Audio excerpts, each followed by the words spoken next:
Thanks very much, John, for that introduction, and thank you very much to the organisers for inviting me to give this talk today, and also for putting on such a fantastic program, a whole bunch of really exciting talks yesterday and today and again tomorrow. So let me begin with the kind of focus of the talk today. We've been interested in my lab in understanding the neural processes that underlie a whole range of different cognitive functions, including things like selective attention, which John mentioned just a moment ago, but also things like decision making, predictive coding, memory, and so on. And we use brain stimulation techniques to probe different aspects of these functions in healthy adults.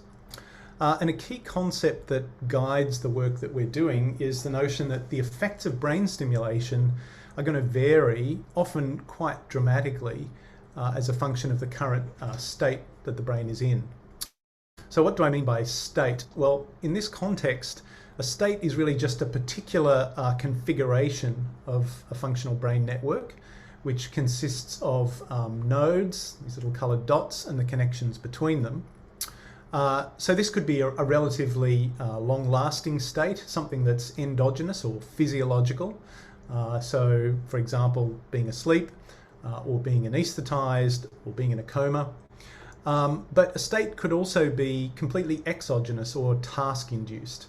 So the network involved in regulating attention is going to be different from the network involved in regulating memory, and that's going to be different from the network involved in controlling decision making and so on. So given these different distinctive network states, when focal brain stimulation is applied, such as a TMS pulse illustrated here, the influence that this is going to have on the brain will be determined in part by the existing network that's activated. So you can see with the pulse delivered in any of these different configurations, the nodes and the connections that are involved are going to be different depending on the preceding state. So in this talk, what I'd like to do is discuss 3 lines of work that we've been pursuing over the last few years that each contribute to this idea of state-dependent effects of brain stimulation. So all 3 lines of the work that I'll describe relate to different aspects of attention, one of the core topics that we investigate in my lab.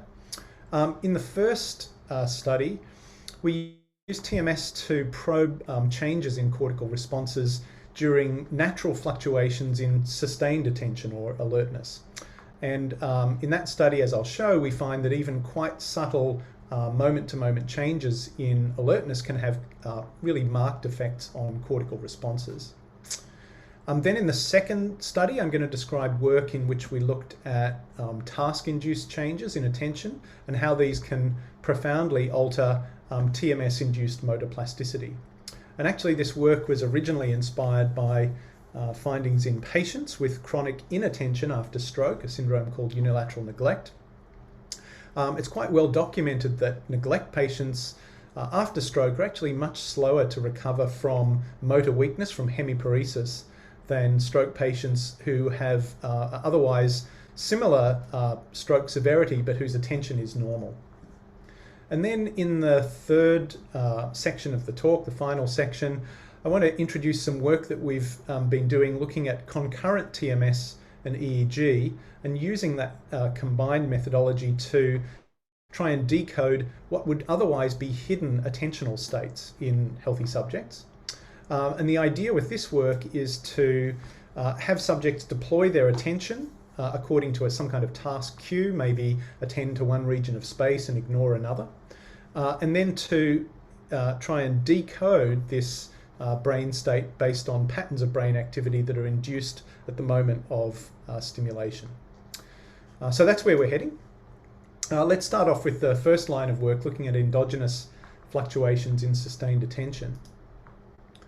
So here's an example, a kind of schematic of the setup of this task. Basically what we're interested in doing here is looking at the extent to which fluctuations in alertness influence motor evoked potentials and also TMS evoked potentials in the brain. So what we did is to have subjects come into the lab, sit them down in a nice comfortable reclining chair, and we recorded brain activity using EEG. And we delivered TMS pulses pseudo-randomly, roughly one every 9 to 10 seconds, but unpredictably for the subject, over the hand area of the right primary motor cortex. And we delivered that again pseudo-randomly at 9 different intensities relative to resting motor threshold. We recorded EMG from the left hand, here specifically from the FDI muscle. And what we had participants do in this task, really very boring, but for a purpose, is to attend to their targeted left hand here and just to report whether they felt a somatosensory sensation, a touch or a twitch, so any kind of response to the TMS pulse, or else the alternative was to report nothing, that they felt nothing, and they indicated their response using a mouse held in the opposite hand, in the right hand. So this task went on for 90 minutes. And because subjects were relaxed and sitting in a reclining chair, the idea was that their levels of alertness were likely to fluctuate throughout the testing session. So you'll see in a moment, we didn't let them fall asleep. If they ever did, we prodded them awake again. We're just interested in moment-to-moment fluctuations in alertness. And the idea is to measure MEPs and TEPs during these different fluctuations. So just focus on the left side of this slide. This shows you the outline of a typical trial in this task. So 0 represents the time of a TMS pulse. To the right-hand side, you can see this is just an EEG trace. Participants have a few seconds in which they can respond. So remember, they're indicating where they felt a twitch or a touch, or else nothing at all. And we recorded motor evoked potentials from the left hand, but also we looked at TMS evoked potentials to measure cortical reactivity. The critical point is what's happening in the lead up, in the few seconds leading up to the TMS pulse. What we did here is to characterize these waveforms, both in terms of scoring alertness manually. So we had a sleep scoring expert do a sort of manual scoring, which I'll describe in a moment. And that was done over the 4 seconds prior to the TMS pulse being delivered. And we also had a sort of automatic algorithm that did a calculation of alertness levels, looking specifically at the theta to alpha spectral power ratio, which is a good indicator of alertness levels prior to the TMS pulse. And we were guided by these HORI stages. So if you look over here, I've just highlighted the 5 stages that were critical for us. 1 and 2 represent full wakefulness, full alertness. But you can see that as you drop down into stages 3 and 4, you get changes in the EEG that signal a reduction in alertness. Now, critically, subjects are not asleep. They don't fall asleep down until these stages here. We're always just looking at what happens while subjects are awake, but where their alertness is fluctuating. And as a separate test of that, in all of the data that I show you in this study, we only included trials in which participants correctly indicated a response. So if they were unresponsive during a trial, we just dropped that from the analysis. So we can be sure that participants are always awake during this task, but we're just interested in what happens with fluctuations of alertness. So I mentioned a moment ago we have 2 ways of scoring the EEG immediately prior to a TMS pulse, and they're sort of illustrated over on the left-hand side here. So up the top, this is the EEG, just showing the theta to alpha power ratio. This is one subject's data here, so you can see this is the number of trials within a single session for a single subject. You can see we delivered nearly 500 TMS pulses over the course of that 90-minute period. Up above, as I said, I'm showing you the EEG theta alpha power ratio. Down below, these are the manually scored alertness levels according to that HORI scale I told you before. And all I want to show you here is that there's very good correspondence. You can see all the way along between the automatic theta alpha power ratio scoring and the manual scoring. And in fact, you can see for all 20 participants over on the right-hand side, the correlations between those scoring methods are very high. In the middle here, this colored plot just shows you the individual differences in the alertness levels across the experiment for the 20 participants. And you can see there's quite a lot of heterogeneity. So the color bar here represents the proportion of trials in the session. Participants are on the y-axis, and alertness levels, according to this Horry scale, are on the x-axis. So remember, 1 is fully awake, and we have decreasing alertness as we move to the right-hand side. So you can see some people remained highly alert throughout the whole session, didn't really spend much time in these low alertness states, but there are other participants who spent quite a bit of time in those sort of low alertness states. And it's this variability that we're interested in trying to capture. So I'll start by just describing the motor evoked potentials that we get from the FDI. So remember, we're stimulating the right motor cortex. And if you just focus on this plot in the top left corner, where I'm showing you here the MEP rate. So the MEP rate here is just the percentage of trials with motor evoked potentials that are above 50 microvolts across the 9 TMS intensities, and then we've got the 9 TMS intensities that we used here for this individual subject. So 0 is the threshold, and then 5% increments from -20 to +20. And so what we did here is to just fit sigmoid functions for each individual participant. And we did that separately for awake trials in red and the drowsy trials in blue. This is just a sort of arbitrary separation. If I go back to here, we're just looking at the awake trials are Horry scores 1 and 2, the drowsy trials are Horry scores 3 and 4. So you can see we get nice fits all the way for all of the subjects in this task, and the question is whether there's a difference in MEPs for the awake versus drowsy states. And so here are the group results for MEPs again. So we're just looking at the rate of motor evoked potentials on the y-axis here, and 0 is the motor threshold. You can see the 2 fitted sigmoids here for the awake trials in red, and the low alertness or drowsy trials in blue. And actually what's remarkable is that they're largely overlapping. There's not much difference in MEPs. There's a slightly shallower slope in the drowsy state here, but also if you look at the average results, this is change in threshold for the 20 participants, and this is the change in the slope of the sigmoid again for the 20 participants. You can see a slightly shallower slope in the drowsy trials, but really not too much. And that's also revealed over on this side. This just shows the amplitude of those MEPs for the 5 states that we looked at. So 1, fully awake, going all the way through to level 5, which is drowsy, just before sleep. And here's the motor evoked potentials that you see across these different levels, and really not too much difference in amplitude, maybe a slight increase at level 4 and 5 here. And again down here, this is just showing the peak-to-peak amplitude with the dots being individual subjects. You can see really not much of a change, maybe something happening here at level 4.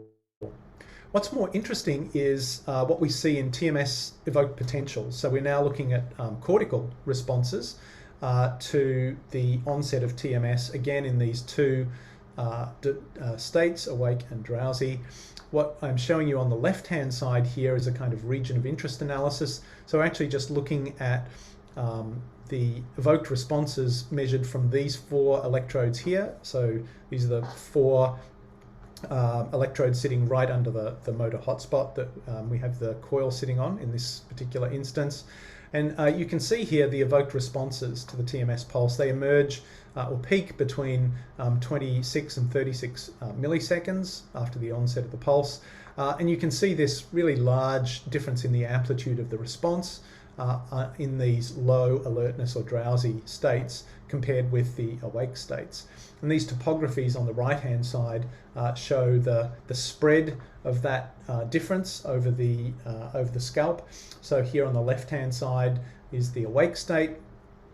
Here on the right-hand side is the drowsy state or the low alertness state. And you can see the difference here. The Z map shows the subtraction between those two. So you can see really across both hemispheres and slightly more frontally, you can see the spread of that difference in the TEPs for the drowsy trials compared with the awake trials. Still looking at the TEPs, this is just looking at the spatiotemporal clustering of those effects. Very similar, kind of another way of looking at what I've just shown you. So again, the normalized amplitudes here comparing drowsy and awake states for these TMS pulses. You can see that actually that effect lasts for quite a while, between 5 and nearly 70 milliseconds after the TMS pulse. And on the right-hand side here, this is just showing some of the variability between subjects. So there were 20 participants in the study. Again, on the y-axis is the normalized amplitude, the alertness levels on the Horry scale are along here on the x-axis. And just looking at this time period between 26 and 36 milliseconds, you can see that most subjects show an increase in TEP amplitudes. Just a small number show either no change or a slight decrease, but the vast majority show this effect with decreasing levels of alertness. And you can see here just showing these TEP defined responses for each of the 5 levels of the Horry scale. So remember, 1 is fully alert and awake. Level 5 is the most drowsy, and the increments in between here. And if you just look at the TMS evoked potential, this green horizontal dotted line here represents the peak under level 1. And you can see that as we move from level 1 to 2 to 3, 4 and 5, we get this gradual increase, this kind of disinhibition response to the TMS pulse. What's also interesting is that we can look at the variability in response to both the MEPs and also the TEPs. There's really not much difference in the standard deviation of these amplitudes across alertness levels for motor evoked potentials.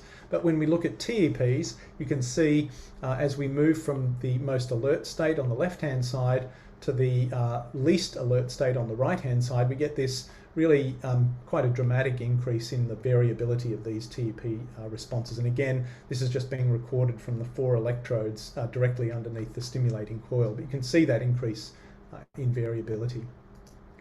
So just a sort of interim summary of that work that I've just talked about, we see that very small fluctuations in alertness can lead to quite substantial changes in cortical responses to TMS, both in terms of amplitude of those responses, but also the spread or the variability of the TEPs. That reductions in alertness can also increase trial-by-trial variability in cortical responses. And altered cortical states associated with fluctuations in alertness occur despite the fact that in our study, participants were awake and responsive throughout the whole experiment. So remember I mentioned at the beginning that we only included data from trials where people made behavioural responses to the TMS pulses. We removed any trials where they were drifting off to sleep and so weren't responding. So these effects are entirely during the wakeful state. And I think it's important to bear in mind this kind of result when we run experiments that can be lengthy, and if we're looking at TMS evoked potentials, that even these small changes in alertness across conditions or across the course of an experiment can have quite a big impact on cortical responses. So let me now move on to the second part of the talk. And here I'd like to focus on work we've been doing looking at the role of voluntary attention in mediating motor plasticity. So we know that plasticity is critical for adapting to changes in sensory input. It's critical for learning new skills. It's important for recovering from injury to the nervous system, for example, after stroke. And so the work that I'm going to describe to you was actually inspired by an interesting clinical finding in stroke patients. It's really well documented that patients who have this syndrome of unilateral spatial neglect, usually after right parietal lobe lesions, are much slower to recover from left-sided motor impairments, from left-sided hemiparesis, than are patients without neglect, so with normal attentional function. And you know, a core feature of neglect is this chronic inattention that's illustrated in these drawings here toward the contralesional side of space.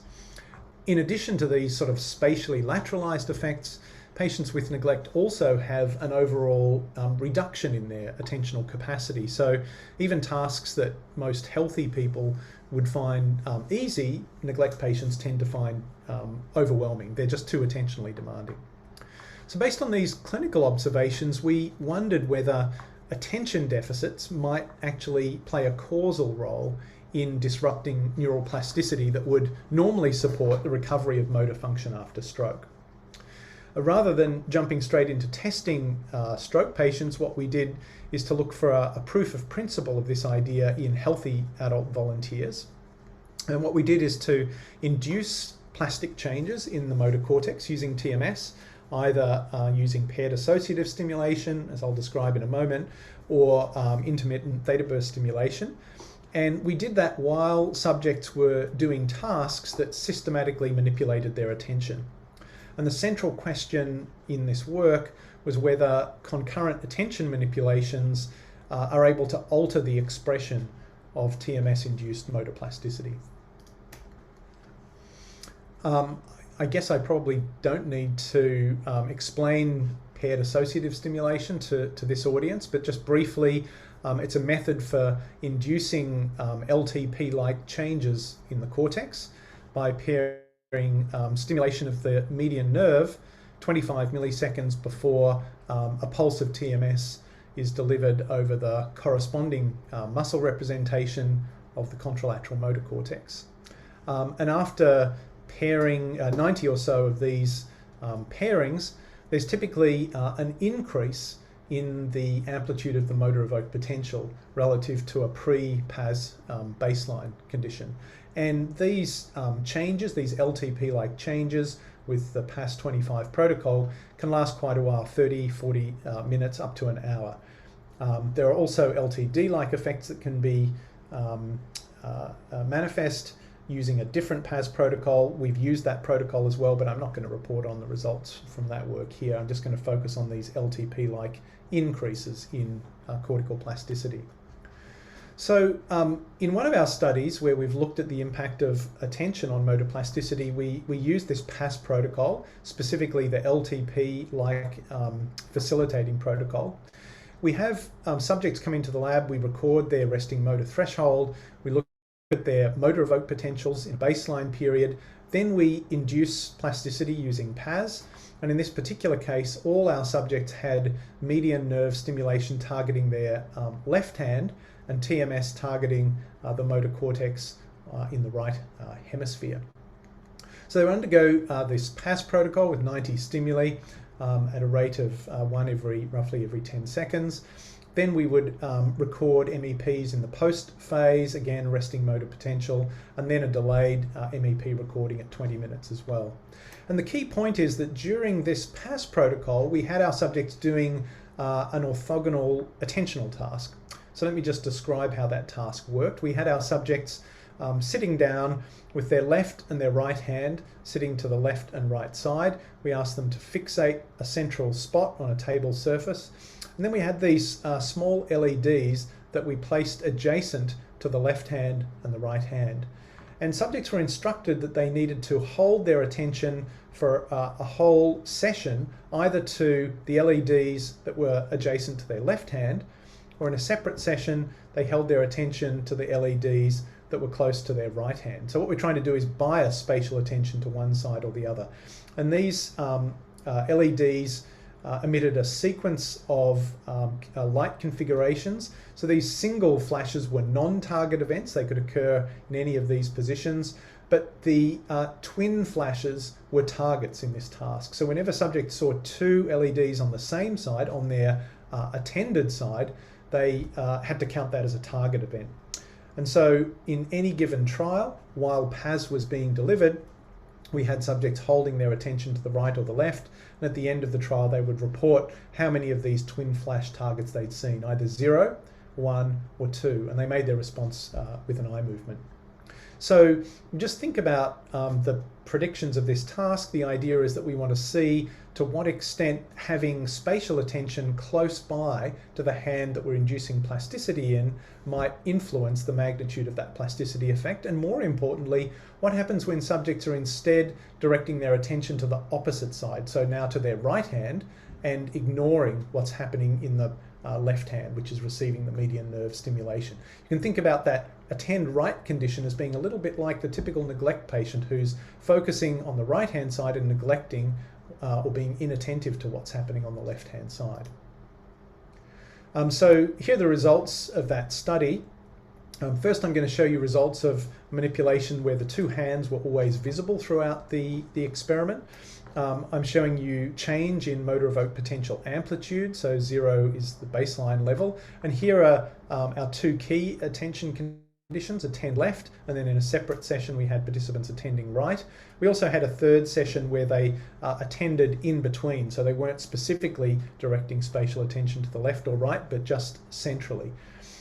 And the dark grey bars are MEPs at 5 minutes post-pass, and the light bars are at 20 minutes post-pass. And if we just look at the 20-minute results, because they're the clearest, what we see is this lovely kind of graded pattern where we see really strong pass effects manifested as higher MEP amplitudes when subjects are attending to the left. Remember, it's the left median nerve that's being stimulated here.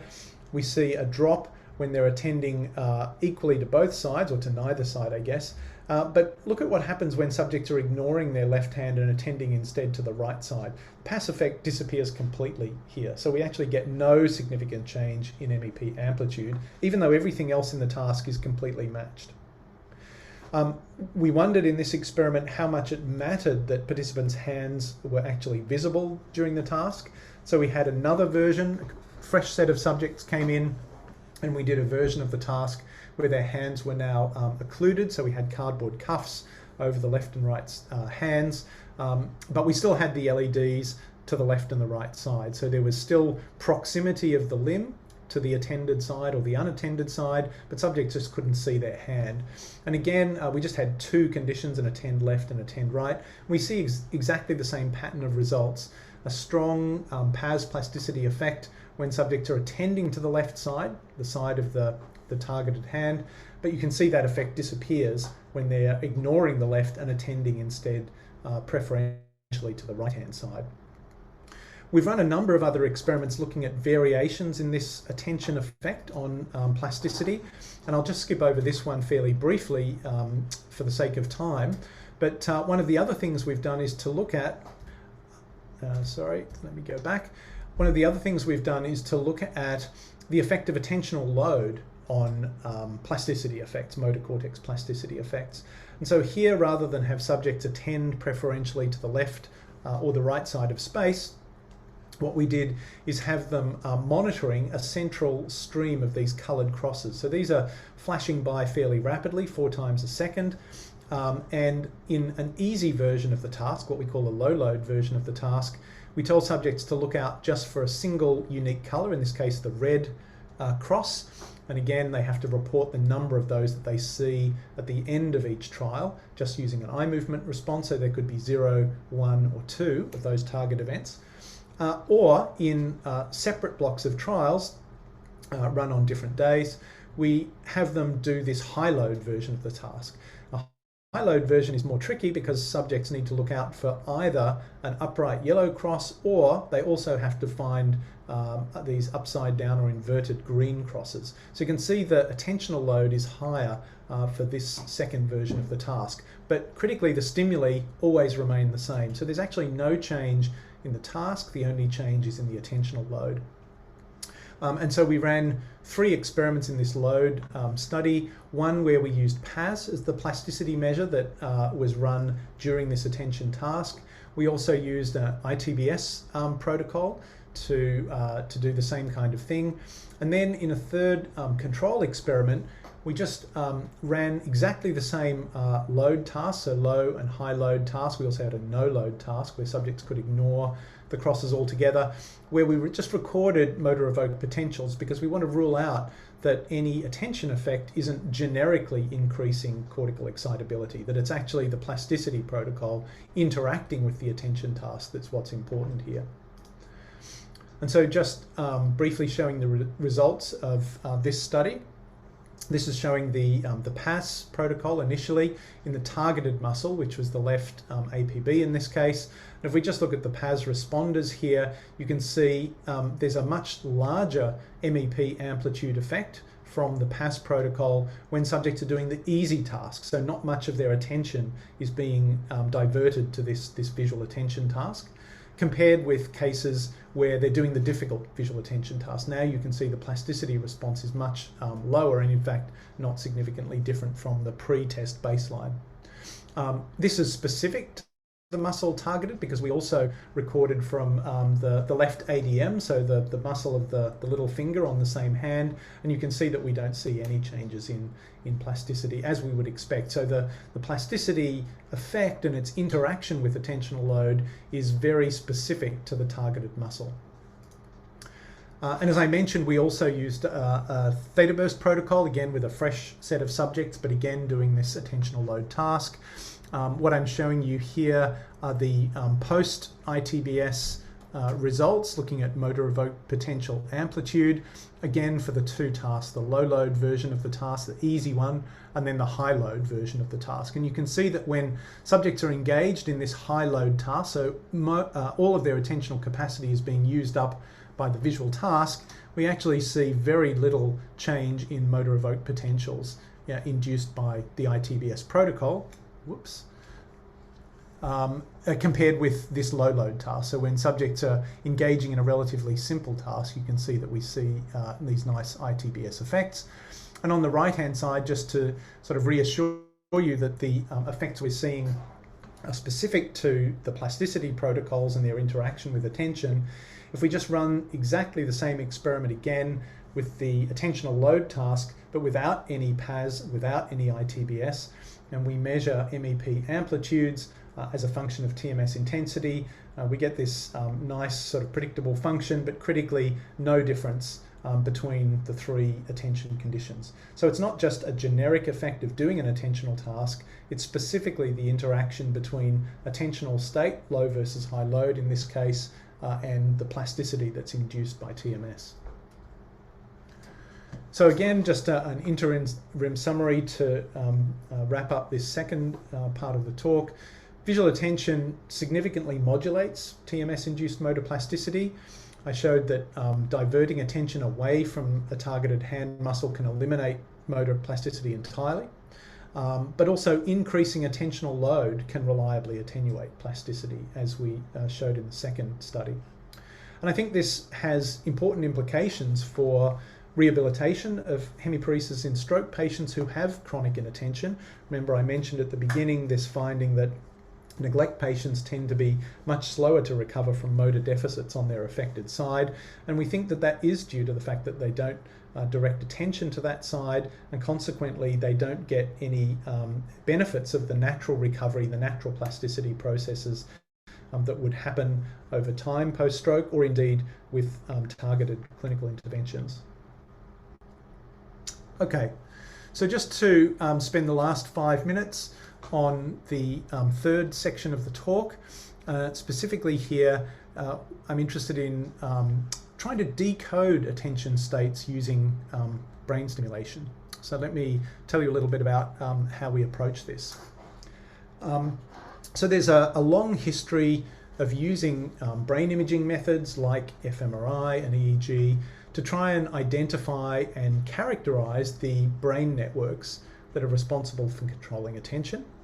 And these experiments invariably have subjects focusing selectively on some elements in a display while trying to ignore distracting stimuli. So this is an example of a task by Steve Yantis from about 20 years ago now, where they had subjects in an MRI scanner, so it was an fMRI study, and they had to monitor these bilateral letter and digit arrays to the left and the right of fixation.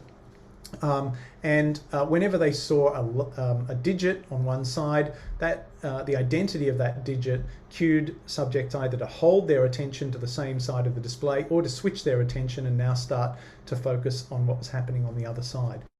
So the idea is that there's always bilateral stimulation in terms of the input, but attention gives priority to one side or the other.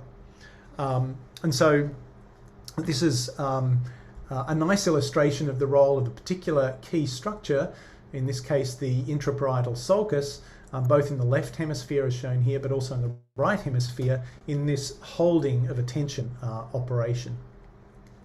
But often these attention-related signals that Yantis is showing here can be very subtle and hard to detect, and we and others have run studies of this kind without being able to reveal any particular nodes in a network that are important for this attentional function. And so recently what we've been doing is trying to use TMS to uncover what we call subtle or latent attentional states during task performance. And the logic of this approach is that we have subjects engage in an attentional task, and the idea is that this is going to activate whatever the appropriate neural network is here. So this is just a schematic of a frontoparietal network that might be active in a given attention task. And then we use a TMS pulse to stimulate a given node in the network. So it might be a frontal node, or it might be a more parietal node illustrated here. And then we record concurrent brain activity using EEG. And the idea is to see whether we can predict and decode the brain state that the person is in based purely on the recorded EEG data. So here's a schematic of the setup that we use.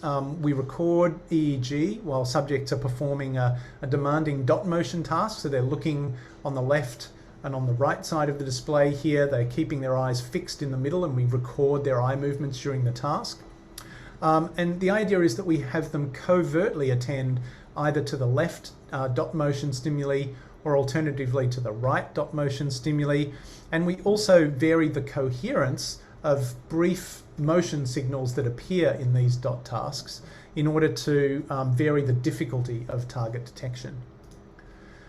So let me just take you through this in a little bit more detail. So in separate blocks of trials, we have our subjects attending to the left and the right visual fields. Most of the time throughout the experiment, these dots are moving completely randomly. But also, we have these brief periods where dots on one side of the display will move coherently. And this is the target that subjects are looking for in making a response. But these target events are very brief. They only last for 200 milliseconds. And there are several seconds that elapse in between times when subjects are effectively just looking at these random dot motion patches. But what we're doing is manipulating the side that participants are tending to. So we're manipulating their spatial attention. And in separate blocks, we also manipulate the coherence of these target events. So in some blocks, we make the targets really easy to see. That's the high coherence condition. And in some blocks, we make the targets really quite difficult to see. That's the low coherence blocks. In this particular experiment, the one that I'm going to describe here today, we stimulated the left intraparietal sulcus. Remember from that Yanta study, this thought to be a key node in the attention network. And what we're interested in asking is whether in the few milliseconds after we deliver a TMS pulse, can we recover from EEG activity the attentional state that the subject was in.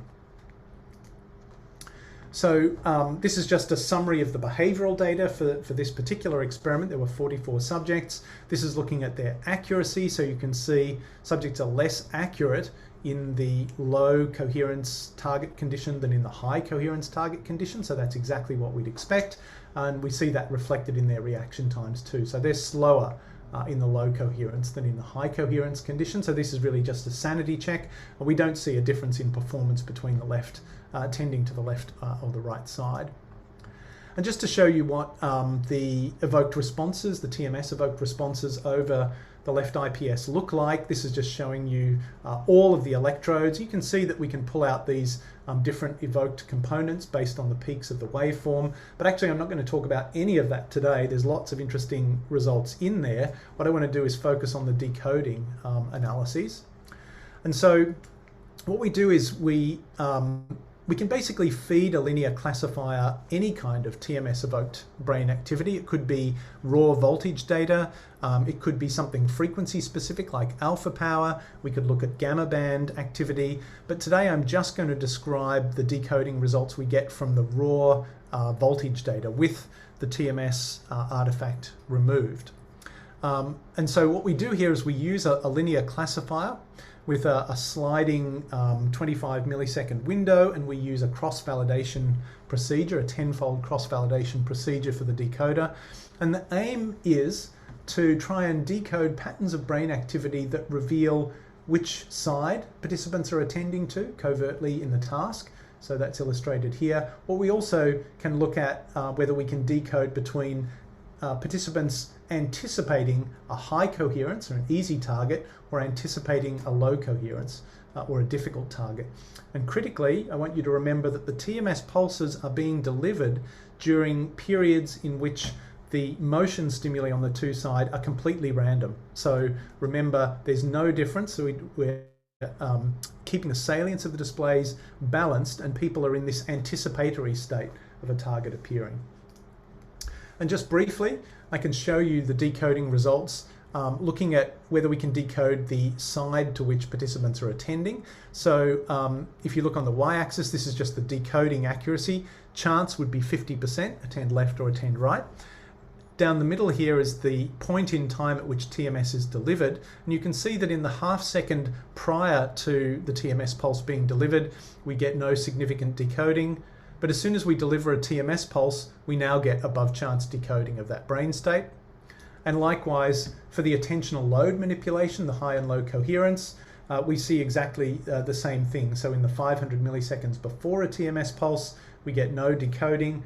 But the moment we deliver a TMS pulse, we uncover this latent state, and we can now decode the attentional load of the task. So just to summarize, I've shown that the effects of brain stimulation on neural activity are powerfully modulated by attentional state. In that first study, I showed you that relatively small fluctuations in alertness can cause quite large changes in cortical responses to TMS. I also showed that both spatial attention and attentional load can modulate motor cortex plasticity. And then in that final study that I described, just a kind of snapshot of, we can reveal latent attentional states by stimulating key nodes in the attention network. And I think has been a bit of a theme throughout the talk that this really has important implications for both combined brain stimulation and imaging studies that we need to control for and harness participants' attention, but also I think for clinical applications of brain stimulation as a therapy. And I should just thank the people who have done the work on this particular study. Claire Bradley ran the decoding work I just described. Mark Kamke, a former postdoc in the lab, did the work on motor cortex plasticity, and Valdas Noriega was responsible for the work on looking at changes in MEPs and TEPs with changes in alertness. And thanks very much for your attention.